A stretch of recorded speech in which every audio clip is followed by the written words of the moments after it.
right, well, that was a shot of thousands of Belgian students ditching class to call for climate action today. And they're not the only ones skipping school in a call for action. Alex Morgan and our team in theCUBE have more on this story. Alex. Well, Tessa, you know, here in theCUBE, we've been following the protests, the school strikes for the climate that have been taking place every single week in Europe and spreading from city to city. Of course, we had a lot of focus on Brussels in the past, didn't we? Well, today it's in the other Belgian cities. It's spreading throughout Belgium as well. Look at just some of these pictures here from the city of Leuven here. You can see journalists posing with activists here in Belgium. But I think what is significant is the scale of a demonstration that took place in the Netherlands, in The Hague. Have a look at this.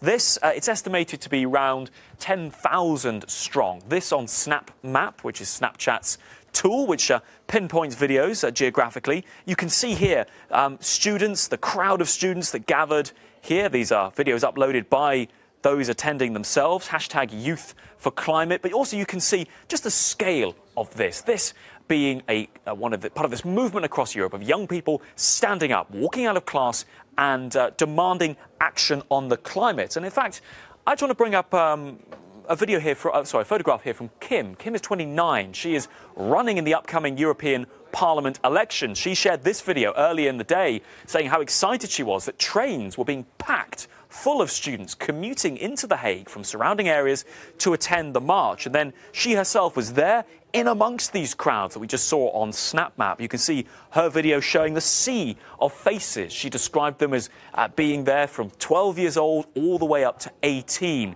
years old. Now, Kim herself is somebody who is particularly vocal. She's been campaigning, of course, for a long time. And I spoke to her on Skype slightly earlier today to get a sense of what this was all about. And this is a flavour of what Kim had to say to me. At this point in time where all the warnings are so dire and the signs are clear, we have to act. I think it's not the students that are the one on strike, but it's actually the people in power and the big multinationals that are not taking actions that are the ones that are really not doing what they're supposed to do. So I think it's very legitimate that these young people are saying, I can just skip a few hours. To the tone there, it's not the students who are on strike as they're not doing their job. It's the people in power. She goes on to tell me that she thinks that the youth of tomorrow, the people who are growing up now, will not accept the status quo anymore, that they will not allow a status quo that gambles with their future, and that is the message. These young people, many of whom cannot yet vote, want people to know that only those who will make changes are going to stay in power. This is what she said about this new generation. She called them the climate generation.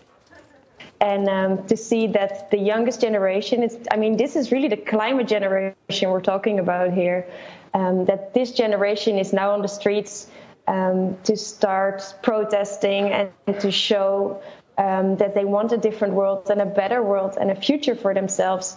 I think it's incredibly empowering. They want a new world, a better world, a future for themselves. There is no sign that these strikes that are taking place across Europe, spreading, growing, are going anywhere. Tessa. All right, thank you for that to Alex and our team in theCUBE there. And here with me in the studio to discuss this, a student protest, is Malin Bjork. She's a Swedish MEP with the Far Left group. And we have Marielle Leonidakis, a student protester and from Belgium. And we have our Euronews correspondent, Grégoire Lery. All right, Marielle, I'd like to ask you first. I mean, we understand that this is about caring for the environment and climate change. But why did the students choose this method of protesting and getting your voices heard? Well, many times as students, we don't have outlets and we don't feel like we have the outlets that many adults do. We can't vote. Most kids there, you see them, the little girl with the lamb, I was right next to her for most of it. She's really young, she can't vote, and we feel like we're being told, you have to wait several years to vote. I'm sorry, we need to change that now. We're already reaching the limit where we can't turn back. And right now, we're just trying to stop it from progressing further. And so this is showing that we will have the power, we do have the power, and we're going to make a change whether you're ready for it or not.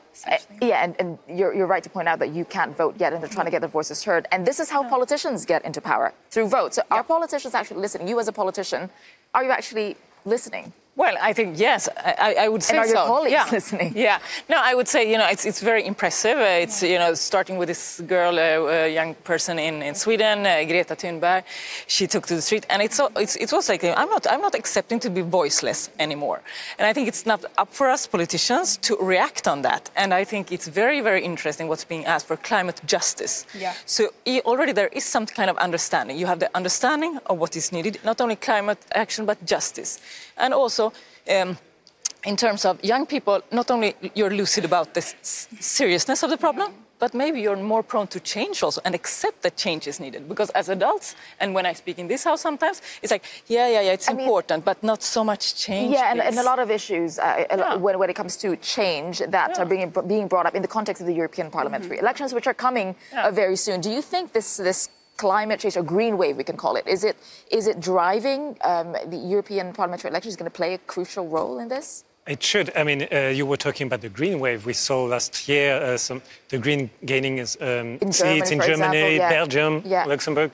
So it is a sort of new, another wave of it. And of course, I think it's going to last until the European elections. And at least in Belgium, and I guess in the Netherlands, they can't avoid this issue. I mean, with so many people in the streets. Yeah, but they can't vote. So how would that change the election results? They can't vote, but they can talk to their parents. They can show something. The power is with people, and young people are people. So I think for politicians are prone to listen. But there's another issue to this, is that when we saw movement, the galvanizing the students, there are a lot of politicians who might want to take advantage of this. Do you feel that there's some people who try to hijack the message that you actually wanted to? Yeah, that's always an issue, and I think you see that a lot in politics. But going a bit back to what you said earlier about not having the vote, well, we didn't need the vote to get Chauvelage out of her position when she said that what we were doing was a setup, that we weren't behind it, that we weren't capable.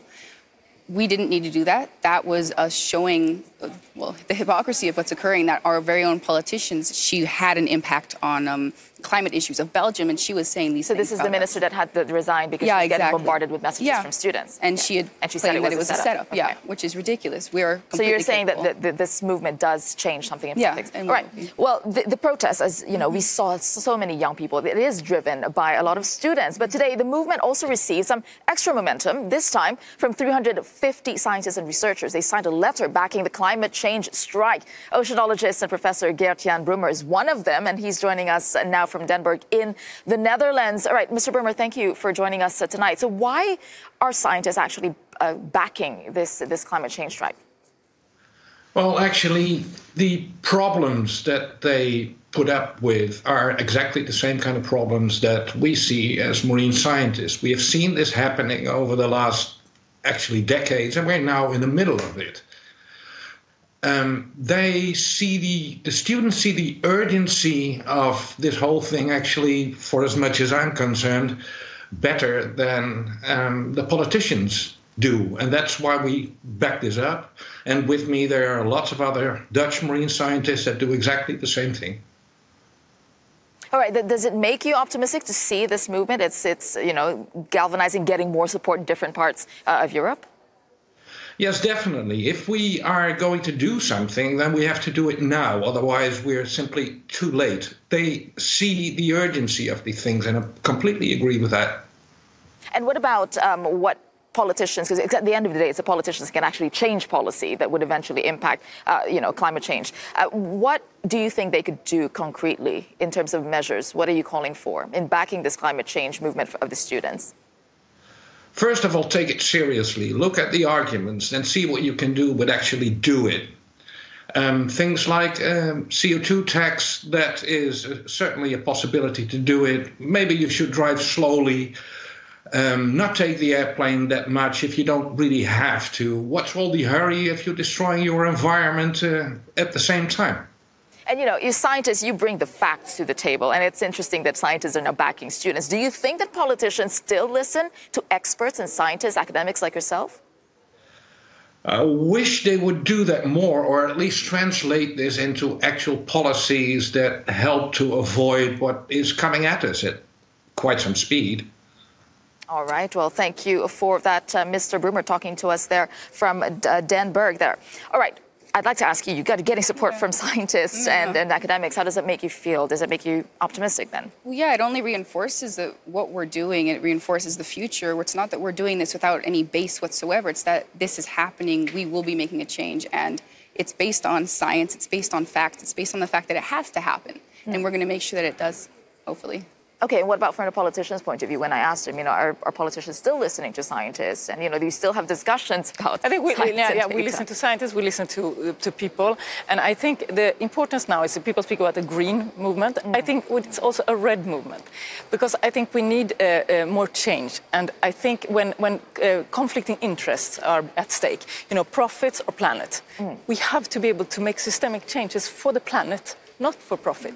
And that is a challenge for European policymakers today. So it's not enough to be green. You have to actually be red also. And that's, so you have to have free public transport, you have to have you have to make it cheaper to take the train, more expensive to take the plane. So these are political choices we have to make. And will always be comfortable, but we have to make systemic changes. And I think on the last point, Gregoire, on what we're seeing with young people on the streets, is the movement getting legitimized by the kind of support and the kind of reaction that they're getting?